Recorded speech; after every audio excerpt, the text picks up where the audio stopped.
परमात्मा श्री राधा कृष्ण के चरणारविंदों में शतकोटि नमन वंदन। मित्रों को, जिज्ञासुओं को, धर्म प्रेमियों को, ज्योतिष विज्ञान प्रेमियों को हर हर महादेव, बम बम भोले नमः शिवाय। मित्रों, कुछ दिन पूर्व एक सज्जन पुरुष के द्वारा कमेंट के माध्यम से ये पूछा गया था कि यदि सिंह लग्न हो किसी का तो किस रंग का प्रयोग करें जिससे कि जीवन में लाभ हो, और कौन सा रत्न पहनना चाहिए। ऐसा उनका श्रीमान जी का कमेंट था। हम उसका उत्तर उनको दिए दे रहे हैं कि यदि सिंह लगन है तो आप पीले कलर का प्रयोग करें और रेड कलर का प्रयोग करें, और केसरी या सिंदूरी कलर का भी प्रयोग आप करें। आपके लिए 3 कलर दिए जा रहे हैं सिंह लगन वालों के लिए कि जिनका भी सिंह लगन है, वो पुरुष हो या स्त्री हो, येलो कलर, भगवा कलर, सिंदूरी कलर, रेड कलर और केसर का तिलक उनके लिए विशेष लाभकारी है। यदि पुरुष हैं तो येलो कलर का या रेड कलर का या सिंदूरी कलर का कैप भी लगा सकते हैं और मस्तक पर तिलक भी धारण कर सकते हैं। यदि आपका सिंह लगन है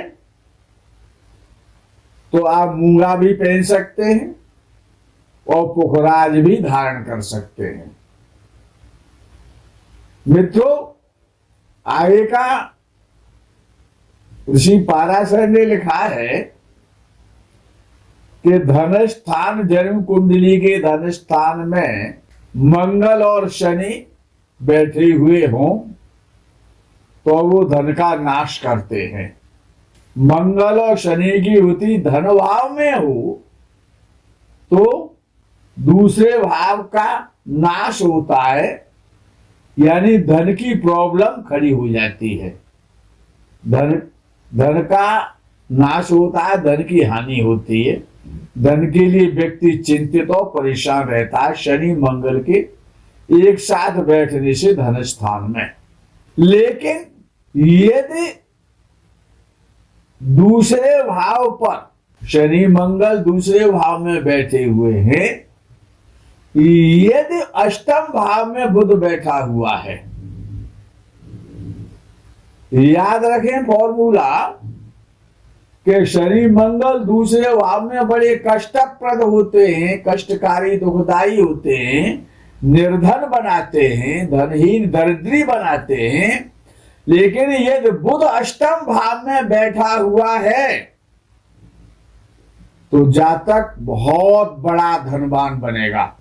ये निर्धनता में धनवान होने के योग हैं कि शनि मंगल यदि धन स्थान में बैठे तो जातक निर्धन होता है। लेकिन यदि बुध अष्टम स्थान में बैठा हुआ है तो जातक बहुत बड़ा धनी होगा शनि मंगल के द्वितीय भाव में बैठने पर भी। दूसरा एक और फॉर्मूला है कि दूसरे भाव में सूर्य बैठा हो और उस पर शनि की दृष्टि हो तो जातक दरिद्री होता है, निर्धन होता है, धनहीन होता है। धन भाव में सूर्य हो और उस पर शनि की दृष्टि हो तो जातक निर्धन होता है। और यदि शनि की दृष्टि ना हो और दूसरे भाव में सूर्य बैठा हो तो जातक बहुत ज्यादा धनी होता है, बहुत बड़ा धनवान होता है। याद रखना, कोई संदेह का विषय नहीं, डाउट मत करना, परीक्षा करना, किसी की कुंडली चेक कर लेना। ये दूसरे भाव में रवि बैठा हुआ है और शनि की दृष्टि है तो जातक धनी हो जाएगा। और यदि दूसरे भाव में रवि बैठा हुआ, शनि की दृष्टि नहीं है, तो जातक धनवान होगा।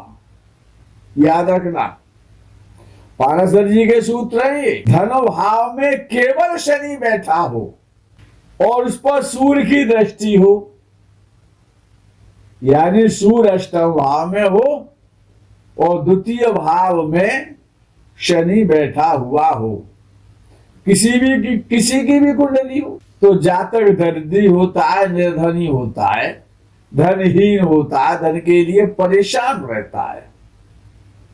और यदि अष्टम भाव में सूर्य ना हो और धन भाव में शनि बैठा हुआ हो, तो जातक महाधनी होता है। शनि बैठा हुआ हो द्वितीय भाव में और अष्टम भाव में सूर्य नहीं बैठा हो, तो जातक बहुत धनवान होगा। और द्वितीय भाव में यदि शनि बैठा है और उस पर सूर्य, और अष्टम भाव में सूर्य है नहीं, तो जातक बहुत बड़ा धनी बन जाएगा। अष्टम भाव में सूर्य नहीं होना चाहिए, ये द्वितीय भाव में शनि है तो। और अगर द्वितीय भाव में शनि है, अष्टम भाव में सूर्य है, तो याद रखना ऐसा जातक दरिद्री होगा, निर्धनी होगा। कभी कभी एक जिज्ञासा बस प्रश्न आता है कि ये जो अवतार हुए हैं हमारे यहाँ, जो अवतार हुए हैं, जो परमात्मा के जो पूर्ण अवतार माने जाते हैं, ईश्वर के पूर्ण अवतार, रामावतार, कृष्णावतार, नृसिंह अवतार और वाराह अवतार, ये जो अवतार है, 4 अवतार, इनको पूर्णावतार कहा जाता है। तो ये जो पूर्णावतार हैं, ये किन ग्रहों की इनमें विशेषता है? जैसे कि श्री राम जी का जो अवतार है, उसमें किस ग्रह की विशेषता है, उसमें किस ग्रह की महत्ता है? तो रामावतार, भगवान श्री राम में सूर्य की विशेषता है इस रामावतार में। उसका कारण भी है कि सूर्य वंश में और भगवान श्री राम का अवतार हुआ, इसलिए रामावतार सूर्य अवतार माना जाता है, पूर्ण अवतार है, सूर्य से संबंध है उसका। और भगवान श्री कृष्ण का जो अवतार है वो चंद्रमा से उसका विचार करना चाहिए। चंद्रवंश में भगवान श्री कृष्ण का अवतार हुआ। जो नरसिंह अवतार है, क्योंकि उन्होंने आते ही मारकाट प्रारंभ कर दी हिरण्यकशिपु को, और उन्होंने मारना शुरू कर दिया। तो वो अब मारने का, तोड़ने का, काटने का, पीटने का काम तो मंगल का है ना। तो वो नरसिंह अवतार जो है वो मंगल का अवतार है, उसमें मंगल की प्रधानता है। और जो बौद्धावतार है, जो बाद में जो बौद्धावतार हुआ है, गौतम बुद्ध वाला अवतार नहीं, गौतम बुद्ध अवतार में नहीं आते। जो बौद्धावतार है, ये तो गौतम बुद्ध है, वो बुद्ध हुए हैं, इनसे बहुत पहले का वो अवतार है। तो वो बुद्ध से उसका मतलब होता है, बुद्ध की उसमें प्रधानता है बौद्धावतार में। और जो वामन अवतार है, जिन्होंने बलि के यज्ञ में जाकर के भूमि का दान लिया था, जो वामन भगवान है, वो बृहस्पति का अवतार है। और परशुराम जो अवतार है वो शुक्र का अवतार है। और कूर्मा अवतार, कूर्म कहते कच्छप के लिए, कछुआ के लिए। तो जो कूर्मा अवतार आता है वो उसकी वहां पर प्रधानता शनि ग्रह से है। और जो 12 अवतार है, जहां पर हिरण्याक्ष का 12 भगवान ने जो वध किया है, पृथ्वी का उद्धार किया है, वो 12 अवतार राहु के अंतर्गत आता है। इसीलिए राहु सूअर का कारक है, सूकर का। और केतु तो जब केतु का कोई दोष होता है तो बताया जाता है कि मछलियों को दाना खिलाइए, मछलियों को जीवन दान दीजिए तो आपका केतु अच्छा हो जाएगा। तो केतु जो है वो मत्स्यावतार में आता है, मछली का अवतार, मत्स्य कहते हैं मछली के लिए। दूसरा एक प्रश्न आता है, राहु किस जाति का ग्रह है?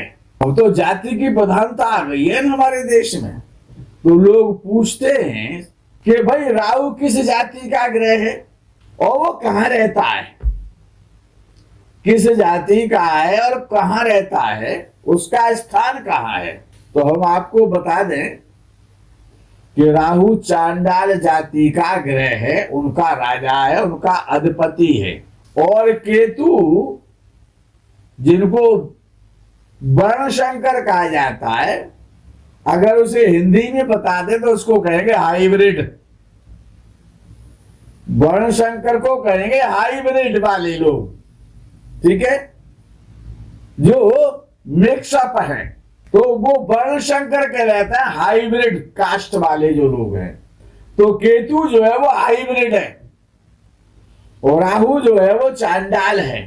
चांडाल जो उल्टी भाषा लिखते हैं, जो उल्टी भाषा का प्रयोग करते हैं, वो एक धर्म भी है। तो राहु उनका अधिपति है।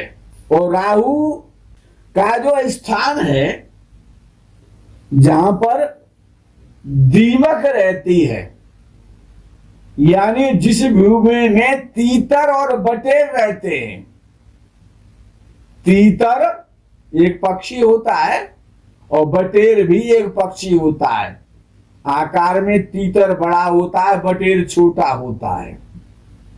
और जहां पर सांपों का और नागों का निवास होता है विशेष रूप से, और जहां इस्लाम को मानने वाले लोग रहते हैं, वहां पर राहु का वास है। और जहां पर तीतर और बटेर रहते हैं वहां पर केतु का वास है। मित्रों, आज के प्रकरण में यही विराम करते हैं, आगे के वीडियो का आप इंतजार करें। तब तक के लिए हर हर महादेव, बम बम भोले, नमः शिवाय, जय गो माता।